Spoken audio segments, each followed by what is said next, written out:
Hi friends, ഞാൻ teacher.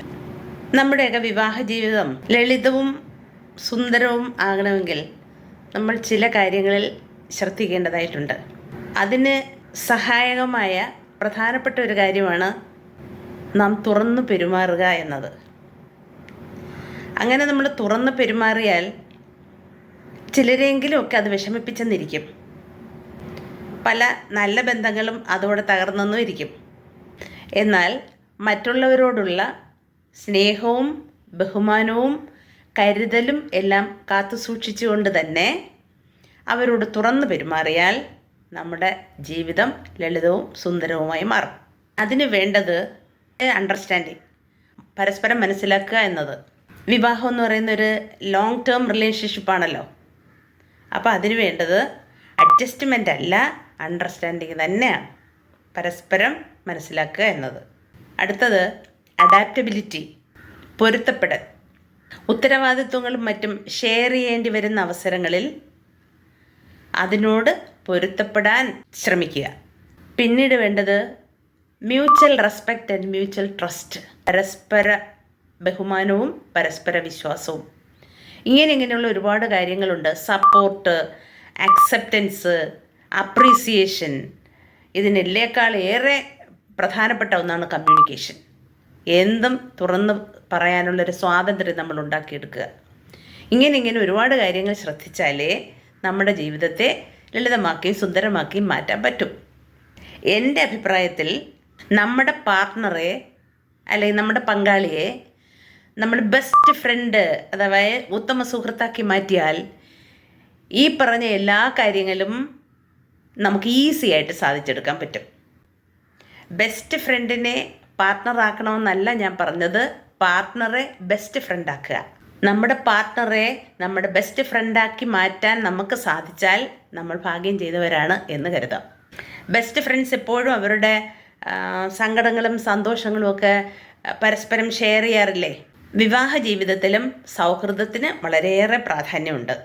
മികച്ച സൗഹൃദം പുലർത്തുന്ന ദമ്പതികൾക്ക് ദാമ്പത്യത്തിൽ കൂടുതൽ സംതൃപ്തി ഉണ്ടാകും എന്നാണ് ഗവേഷകർ പറയുന്നത്. പങ്കാളിയുമായി ഒരു നല്ല സൗഹൃദം ഉണ്ടെങ്കിലേ അവർ തമ്മിലൊരു നല്ല ബോണ്ട്, അതായത് ഒരു ഇമോഷണൽ ബോണ്ട്, ഒരു ഇമോഷണൽ അറ്റാച്ച്മെൻറ്റ് ഉണ്ടാക്കിയെടുക്കാൻ സാധിക്കും. ശാരീരിക ബന്ധത്തെക്കാൾ 5 ഇരട്ടി പ്രാധാന്യം വൈകാരിക ബന്ധത്തിനുണ്ടെന്നാണ് ഗവേഷകരുടെ അഭിപ്രായം. ഇങ്ങനെ പങ്കാളിയുമായി നല്ലൊരു ഇമോഷണൽ ബോണ്ടിങ് ഉണ്ടാക്കിയെടുക്കാൻ നമ്മൾ അറിഞ്ഞിരിക്കേണ്ട ചില കാര്യങ്ങൾ. അതിലൊന്ന്, പങ്കാളികൾ പരസ്പരം അറിയാൻ ശ്രമിക്കുക.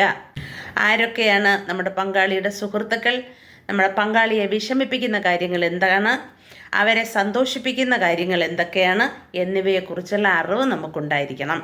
പങ്കാളിയുടെ പോസിറ്റീവ്സ് എന്താണ്, നെഗറ്റീവ്സ് എന്താണെന്ന് മനസ്സിലാക്കണം. നമ്മൾ സാധാരണയായി പങ്കാളിയുടെ പോസിറ്റീവ്സിനെ അവഗണിച്ചുകൊണ്ട് പങ്കാളിയുടെ നെഗറ്റീവ്സ് മാത്രം കുത്തിപ്പൊക്കും. നെഗറ്റീവ് ഇമോഷൻസ് വളരെ തീവ്രവും അത് കുടുംബം തകർക്കുന്നതുമാണെന്നറിയുക. 2, എന്തും തുറന്ന് സംസാരിക്കാനുള്ള ഒരു സ്വാതന്ത്ര്യം ഉണ്ടാക്കിയെടുക്കുക. നേരത്തെ ഞാൻ പറഞ്ഞില്ലേ, അതുപോലെ ഹസ്ബൻഡ്, വൈഫ് എന്നീ ടൈറ്റിലുകളൊക്കെ അങ്ങ് മാറ്റിവെച്ചിട്ട് നല്ല സുഹൃത്തുക്കളെ പോലെ സ്വതന്ത്രമായി സംസാരിക്കുക. അതിനുവേണ്ടി ശാന്തവും സ്വസ്ഥവുമായ ഒരു സമയം കണ്ടെത്തുക. പാർട്ട്ണർ പറയുന്നത് കേൾക്കാൻ മനസ്സ് കാണിക്കുക. അങ്ങനെ സംസാരിക്കുന്നതിന് വേണ്ടി നമ്മുടെ കുടുംബം, നമ്മുടെ ലക്ഷ്യങ്ങൾ, നമ്മുടെ സ്വപ്നങ്ങൾ, സിനിമ, സ്പോർട്സ്, അടുത്ത കാലത്തായി വായിച്ച പുസ്തകങ്ങൾ ഏതെങ്കിലും ഉണ്ടെങ്കിൽ അത്, രാഷ്ട്രീയം, ഇവയിലേതുമാകാം നമ്മുടെ ചർച്ചാ വിഷയം. നമുക്ക് 2 കൂട്ടർക്കും താല്പര്യമുള്ള സബ്ജക്റ്റ് ആയിരിക്കണമെന്ന് മാത്രം. 3, ഒരുമിച്ച് സമയം ചെലവഴിക്കാൻ ശ്രമിക്കുക. അതിനുവേണ്ടി നമ്മൾ ഒരുമിച്ച് സമയം ചെലവാക്കുന്നത് കുക്കിങ്ങിനാവാം, ഗാർഡനിങ്ങിനാവാം, ട്രാവലിങ്ങിനാവാം. ഇതൊന്നും അല്ലെങ്കിൽ ഒരു ഡ്രൈവ് പോവാം ഒരുമിച്ച്.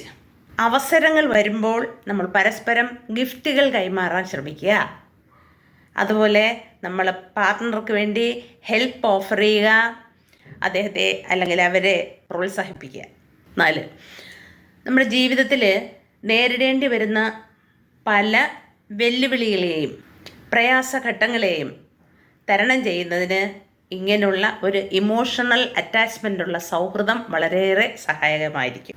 പങ്കാളികൾ ഒരുമിച്ചെടുക്കുന്ന റെസീലിയൻസ് അഥവാ പ്രതിരോധം വളരെ പവർഫുള്ളായിരിക്കും. ഏത് സ്ട്രെസ്ഫുള്ളായിട്ടുള്ള സമയത്തും നമ്മുടെ പങ്കാളി ഒരു സുഹൃത്തായി, ഒരു താങ്ങായി, ഒരു തണലായി, ഒരു മോട്ടിവേറ്ററായി ഒക്കെ നമ്മളെ സഹായിക്കാനുണ്ടെങ്കിൽ അത് വളരെ ആശ്വാസകരമായിരിക്കും. ഒരുമിച്ച് സന്തോഷം പങ്കിടുകയും പൊട്ടിച്ചിരിക്കുകയും ആഹ്ലാദപ്രകടനം നടത്തുകയും ഒക്കെ ചെയ്യുന്നത് ആരാ? കൂട്ടുകാർ അഥവാ സുഹൃത്തുക്കളല്ലേ? അതുപോലൊരു സാഹചര്യം നമ്മുടെ കുടുംബത്തിലും കൊണ്ടുവരാൻ ശ്രമിച്ചാൽ അത് വളരെ രസകരമായിരിക്കും. ചിരിക്കുമ്പോൾ സ്ട്രെസ്സ് കുറയും, സന്തോഷം കൂടും. അപ്പോൾ കുടുംബജീവിതത്തിൽ സംതൃപ്തി ഉണ്ടാവും. ഇനി ഞാൻ എൻ്റെ ജീവിതത്തിലെ വ്യക്തിപരമായ ചില കാര്യങ്ങൾ പറഞ്ഞോട്ടെ. എൻ്റെ പങ്കാളി എൻ്റെ ബെസ്റ്റ് ഫ്രണ്ടും മോട്ടിവേറ്ററുമായിരുന്നു. എൻ്റെ ജീവിതത്തിലും പല സ്ട്രെസ്ഫുൾ കണ്ടീഷൻസും ഉണ്ടായിട്ടുണ്ട്. അപ്പോഴൊക്കെ എനിക്ക് താങ്ങായും തണലായും സുഹൃത്തായും നിന്നത് എൻ്റെ പങ്കാളി തന്നെയാണ്. അദ്ദേഹം എനിക്ക് സപ്പോർട്ടും ഒരു മോട്ടിവേറ്ററും ആയിരുന്നത് കൊണ്ട് മാത്രമാണ് എൻ്റെ ജീവിതത്തിൽ പല നേട്ടങ്ങളും എനിക്ക് നേടിയെടുക്കാൻ സാധിച്ചത്. 1978 എൻ്റെ മാരേജ് കഴിഞ്ഞു. 79 എന്നെ BEdന് അയച്ചു. 80 എനിക്ക് ജോലിയായി. 80 84 2 കുട്ടികളെ കിട്ടി. 90 എന്നെ കൊണ്ട് പോസ്റ്റ് ഗ്രാജുവേഷൻ ചെയ്യിപ്പിച്ചു, കറസ്പോണ്ടൻസ് കോഴ്സ് കേരള യൂണിവേഴ്സിറ്റി. ഇതിനിടയിൽ എന്നെ 2 വീലർ 4 വീലർ ഉപയോഗിക്കാൻ പഠിപ്പിച്ചു. എന്തിനേറെ 2022 എന്നെ ഒരു യൂട്യൂബ് ചാനൽ തുടങ്ങിച്ചു തന്നത്. എനിക്ക് താല്പര്യമുള്ള കാര്യമായിരുന്നില്ല, നിർബന്ധിച്ച് അത് ചെയ്യിപ്പിച്ച് തന്നു. അദ്ദേഹത്തിൻ്റെ മരണത്തിന് മുമ്പായി തന്നെ 4-5 വീഡിയോസ് അതിലെന്നെ കൊണ്ട് ചെയ്യിപ്പിക്കുകയും ചെയ്തു. ഇപ്പോൾ എനിക്ക് അത് വളരെ ഒരാശ്വാസമാണ്. അതുകൊണ്ടല്ലേ നിങ്ങളോടൊക്കെ എനിക്ക് എൻ്റെ മനസ്സ് തുറക്കാൻ കഴിയുന്നത്, എൻ്റെ കുട്ടികളെയും സുഹൃത്തുക്കളോടുമൊക്കെ എനിക്ക് സംസാരിക്കാൻ കഴിയുന്നത്.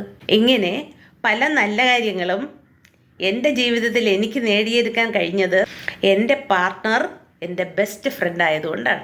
ഇതുപോലെ നിങ്ങളും നിങ്ങളുടെ പാർട്ട്ണറെ ഒരു ബെസ്റ്റ് ഫ്രണ്ടാക്കാൻ ശ്രമിക്കൂ. അപ്പോൾ ദാമ്പത്യം ലളിതവും സുന്ദരവുമായി മാറും. Thank you and God bless you.